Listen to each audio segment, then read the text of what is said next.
I've had a couple troll hater comments and behavior like I am somehow using neck collars for attention. Okay, let me just say that that is the most ridiculous and ignorant thing that I've ever heard. One of them, ever. Okay, I hate how I'm living right now, honestly. I am agonized by it. I have a really hard time with it. It's extremely hard for me. I want to get on with my life, yet I am dealing with unstable discs in my neck, which is a complication of my genetic connective tissue disorder, Ehlers-Danlos syndrome. That condition, the complication is called CCI, craniocervical instability, or rather, in my case, it's called atlantoaxial instability, which is the atlantoaxial C1, C2, those first two vertebrae that support at the top. And then the C3, C4, C5, and C6 are all a little bit unstable as well. So I have been diagnosed with this. I went to the States to be diagnosed with this. Like, why would I go to the States if I was faking something and trying to seek attention? Why would I spend money that we didn't have and save money and try to raise money and sell my music and art, all that, to go there? Why would I go to all that trouble? So I went there. I was proposed surgery and I couldn't afford it. And it was really emotionally hard on me because back here in Canada, we don't yet have an available neurosurgeon to perform those specialized surgeries on Ehlers-Danlos patients. So people like me are suffering and hanging in the balance and waiting in very painful and difficult situations with huge life limitations. So, and that's what I'm dealing with. That's what I'm up against. I mean, I'm faced with, at the moment, the fact that I just got a modeling contract in my email, and I'm really excited about it. I want it more than anything. I've always wanted to do that, but I'm short and I'm curvy. But this agency accepts that and accepts my disability and everything. But I'm worried that I can't do it because I'm so challenged on a day-to-day basis, very challenged. I'm on many medications. And at least half of the problem is to do with my neck. The other half is to do with having Ehlers-Danlos in general, but I could handle Ehlers-Danlos on its own. So anyway, I have to use this. I don't like to use this, and I have to use this. And I use it every night. This is a Vista collar, an Aspen Vista collar.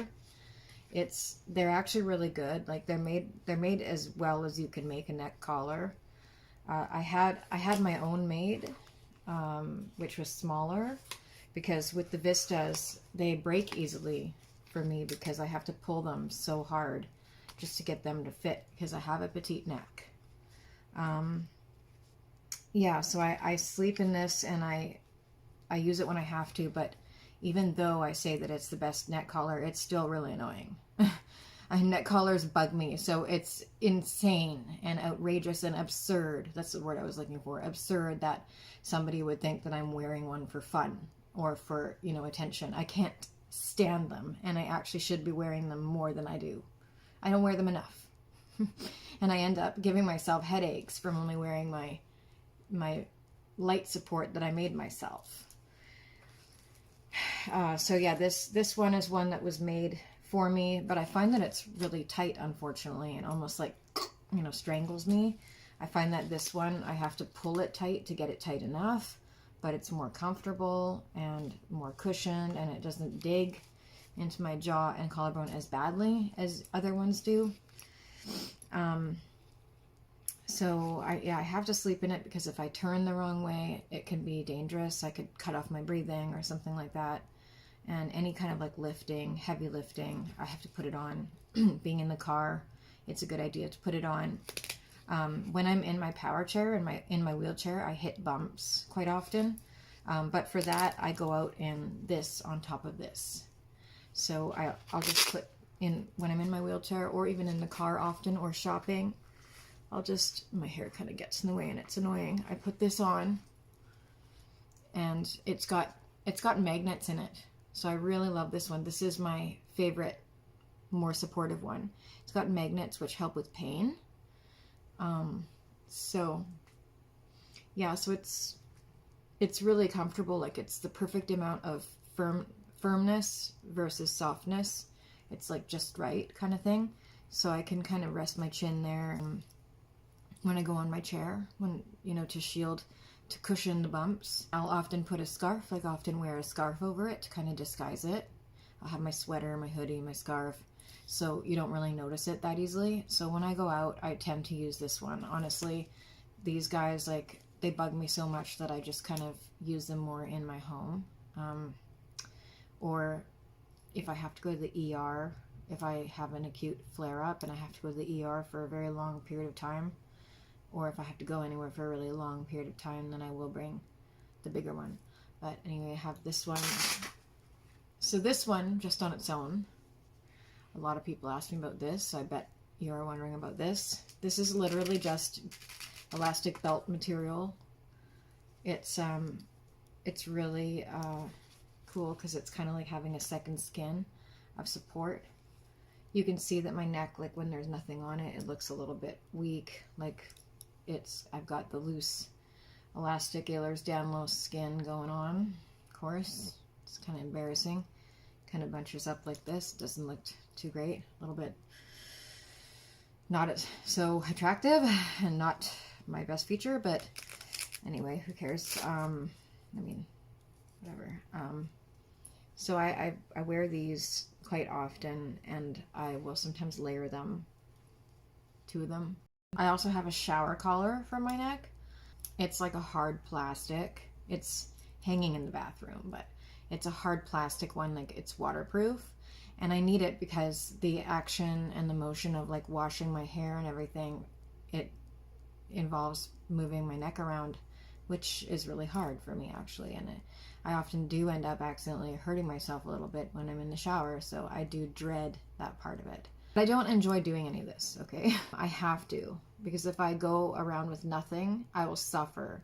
I will not be able to stand upright for very long. I will start to get autonomic nervous system symptoms, dizziness, pain, tremoring. My hands will tremor. I'll feel weak, like my fine motor will feel weak. My grip, my gripping abilities, vertigo, nausea, severe, what I call axe head. Feels like there's an axe like stuck in the back of your head. If I go around without my collar, like I did when I was doing some modeling shoots for prolonged periods of time, I woke up, tremoring, and I had, I was really weak, and I had a lot of severe pain there, and I needed to take, extra painkillers. I am painkiller dependent as well. I don't want to be, I don't like to be, and I really do worry about my long-term health, my organ health, my kidneys, my liver, and so I feel I long to get the treatment that I need, the surgery that I need, so that I can get off the painkillers. I'm very concerned. I think that it's just not good for me to be doing that. I won't get as much benefit from my supplements as well. I won't be able to, I can't take as many supplements because I don't want to be mixing and hurting myself, making myself sick. So I have to prioritize having the ability to process the painkillers, and I tend to take them with like a little bit of coffee because I find the coffee helps me process them actually. But I do worry about the painkillers, and it's because, again, of this neck that some people have been ghastly enough and had enough nerve to say that I'm somehow faking it for enjoyment. And I mean, why the hell would anyone want to do that? Why would I want to do that? I want more than anything to not have this problem. My heart grieves every day because of the frustration over my situation. So it's beyond rude and beyond disgusting of people to accuse me of putting neck collars on and pretending to have a neck problem for attention. I want more than anything to not have this problem. I want more than anything for it to be fixed and for me to be able to get on with my life. So, I mean, shame on them. This is a horrible dilemma. It's a dilemma in this country. It's a dilemma that needs to be solved, like needs to be corrected. A specializing neurosurgeon to deal with this problem is not available, and people are waiting, and some people have lost their lives or even taken their own lives because they're so devastated about not being able to get the help they need. Because, you know, we feel singled out, right? There's people with other conditions that are able to get the surgeries that they need and the help they need, but not our condition. So it is really hard. It's hard emotionally, psychologically, physically. So shame on people who think that way. Get yourselves educated and get your heads out of your rears. If you ever thought that way about me, it's time to produce an apology, because this is not easy. This is a very painful battle, and the last thing that I need is that kind of garbage coming my way. So it's really important that I try to block it and ignore it and realize that it's people who have an agenda to hate, and if they don't want to listen to the facts, then what's wrong with them is not correctable. It's not fixable. It's their problem and their sickness in their mind, you know. And I know who I am, and I know what I'm dealing with, and I know that I'm strong and I'm a warrior, and I will keep fighting to, you know, for the freedom that I want and need in my life, the freedom from this.